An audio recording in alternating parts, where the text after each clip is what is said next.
السلام علیکم ورحمۃ اللہ وبرکاتہ۔ حال تو ٹھیک ٹھاک ہے، پر اب تک تم یہی ہو کہ آج مدرسہ جانے کا ارادہ نہیں ہے۔ نہیں یار، آج تو 15 اگست ہے۔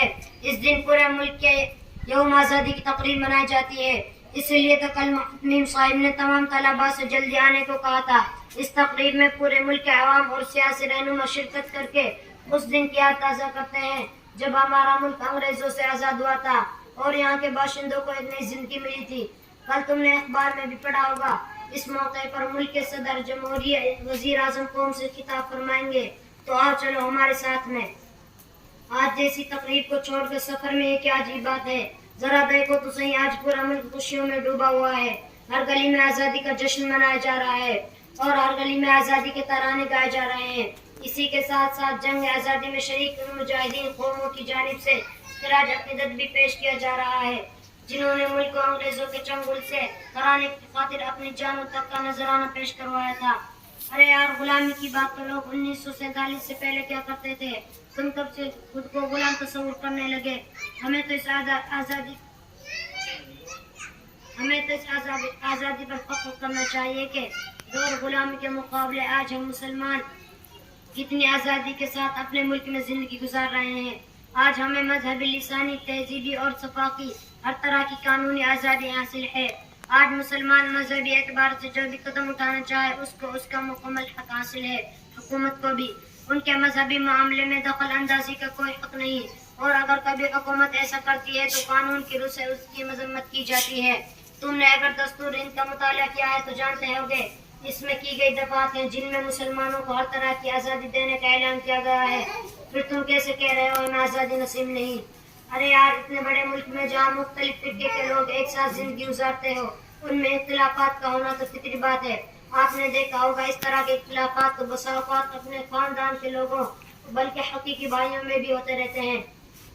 تو کیا ہم صرف اتنی سی بات کے لیے آزادی کی خوشیاں منانا چھوڑ دیں؟ آخر یہ کون سی عقل مندی ہے؟ لڑائی اور جھگڑے تو وقتی چیزیں ہیں، اس سے ہماری آزادی پر تو کوئی دبا نہیں آتا۔ میرے خیال میں اس کے سیاست کے کوئی تعلق نہیں۔ آزادی کی خوشیاں منانا، اس موقع پر تقریبات کا منعقد کرنا، یہ تو ہمارا آئینی حق ہے۔ خاص طور پر ہم مسلمانوں کو تو اس میں اور زیادہ دلچسپی لینی چاہیے تاکہ یہاں کے غیر مسلم قوموں میں ہمارا اعتماد باقی رہ سکے اور مسلمانوں پر ملک دشمنی کے الزام لگانے والے لوگوں کے سامنے ہر پیغام جائے۔ میرے کہنے کا مطلب نہیں، ٹھیک ہے، آج مسلمانوں پر طرح طرح کے الزامات لگا کر ان کے وطن دستی پر شبہ کیا جا رہا ہے، ان کی مذہبی آزادی پر کندا لگا کر ان کے مذہبی تشخص کو پامال کرنے کی کوشش کی جا رہی ہے، لیکن کیا ہم ان سب کی وجہ سے اپنی قربانیوں کو فراموش کر دیں؟ کیا تم کو معلوم نہیں کہ ہندوستان کی آزادی میں مسلمانوں نے کتنی قربانیاں دی ہیں اور اس کی خاطر کیسی کیسی مشقتیں جھیلی ہیں؟ یہی تو 15 اگست کا دن ہمیں ایک موقع دیتا ہے کہ ہم اپنے اکابرین ملک کے مجاہدین کی قربانیوں کا تذکرہ کریں اور ان کے نقش قدم پر چلنے کا انتظام کریں۔ وہی آپ کی بات، آج مسلمانوں پر طرح طرح کے الزامات لگائے جا رہے ہیں۔ تو میرے پیارے دوست، اس کا علاج یہ نہیں کہ ہم ان سب تقریبات سے کنارہ کش ہو کر اپنے آپ پر افسوس کرتے رہیں، بلکہ ہمیں قانونی حیثیت سے آواز بلند کرنی چاہیے۔ میرے پیارے، میں نے تو پہلے کہہ دیا تھا، اس طرح کے حادثات ہو جایا کرتے ہیں۔ ویسے بھی یہ کہنا صحیح نہیں، قانونی اعتبار سے مسلمان کیا کر رہے ہیں؟ ارے قانونی کا تو کرشمہ ہے کہ یہ سب معاملات عدالت کے سپرد ہیں اور مجرمین کو گرفت میں لانے کی کوشش جاری ہے۔ کیوں نہیں، آج کا تو دن ہی اسی کام کے لیے آتا ہے۔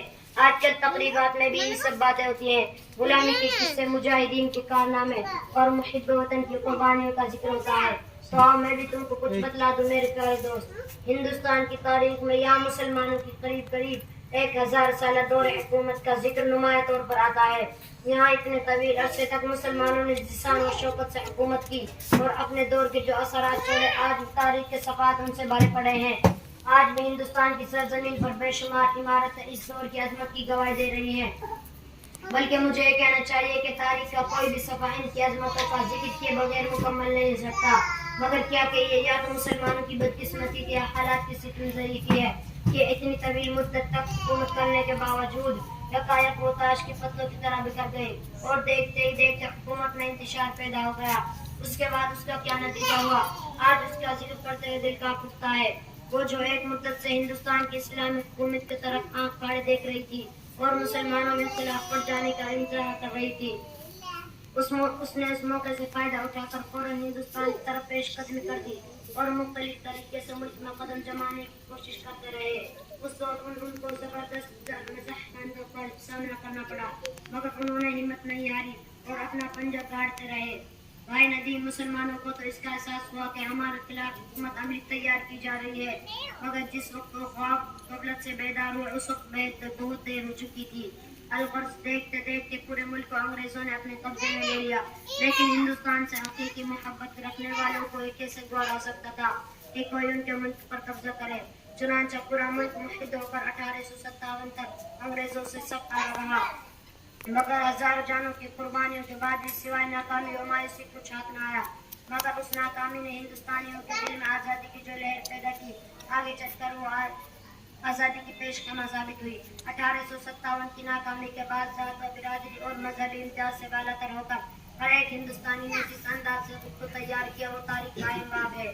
تمام سیاسی لوگ میدان میں کود پڑے. علماء نے مدارس کو چھوڑ کر میدان جہاد کر لیا. جہاد کی فرضیت کا اعلان کر کے دلوں میں آزادی کا عجیب و غریب جذبہ پیدا